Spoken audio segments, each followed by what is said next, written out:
How do you control 20 millionaire superstars who all believe they are the best in the world? When you put that much money, ego, and adrenaline into one room, human nature dictates that it will eventually implode. Yet, one man defied the laws of group psychology for 26 years. He won 38 trophies. He built 5 distinct, championship-winning teams.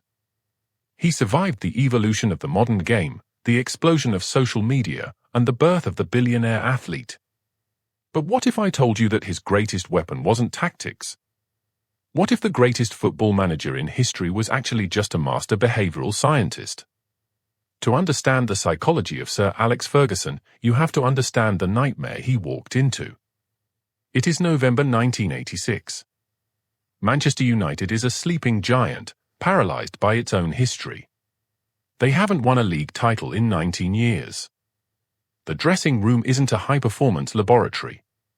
It's a drinking club. The pressure of managing this club had broken the spirit of 5 previous managers. The culture was toxic. The egos were unchecked. The standards were non-existent. When Ferguson arrived, he didn't obsess over formations. He didn't bring in a revolutionary tactical playbook. He understood a fundamental truth about human behavior: people do not rise to the level of their goals. They fall to the level of their systems. He realized that before he could teach them how to win, he had to completely dismantle their current identity. He didn't just ban alcohol. He redefined what it meant to survive in his environment. He was establishing a psychological baseline. This is the psychological concept of the normative shift. If you want to change an individual, you don't preach to them. You change the environment so drastically that their old behavior is no longer socially acceptable. To do this, Ferguson leaned on youth. The famous class of '92. Why teenagers? Because young minds are plastic. They don't have established, toxic egos. They are desperate for a surrogate father figure, and they will internalize the standards of the group as their own identity. He wasn't just building a team. He was engineering a cult of extreme accountability. But there is a flaw in extreme accountability. What do you do when your system encounters a genius who refuses to conform? In 1995, Eric Cantona assaulted a fan. It was a global scandal. Every rule in the book said Ferguson had to sack him.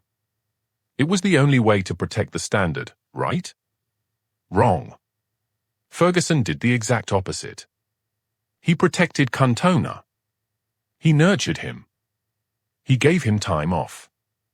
Behavioral scientists call this idiosyncrasy credits. It's the idea that high-performing individuals are allowed to deviate from group norms, provided they deliver overwhelming value to the group's survival. Ferguson knew that Cantona's arrogance was a shield for his obsessive work ethic. If he protected Cantona the man, Cantona the player would win them championships. And more importantly, the young players would see the standard required to earn that special treatment. But there is a psychological threshold where talent becomes toxic.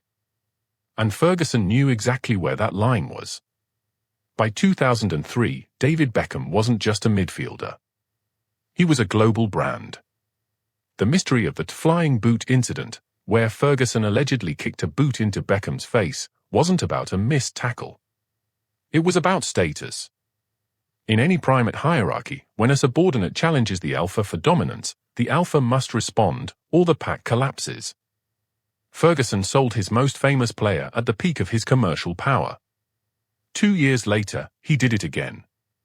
Roy Keane, his captain, his warrior, his mirror image on the pitch, publicly criticized his teammates on television. Keane's contract was terminated immediately. From a purely tactical perspective, selling your best players is suicide. From a psychological perspective, it is the ultimate reinforcement of culture.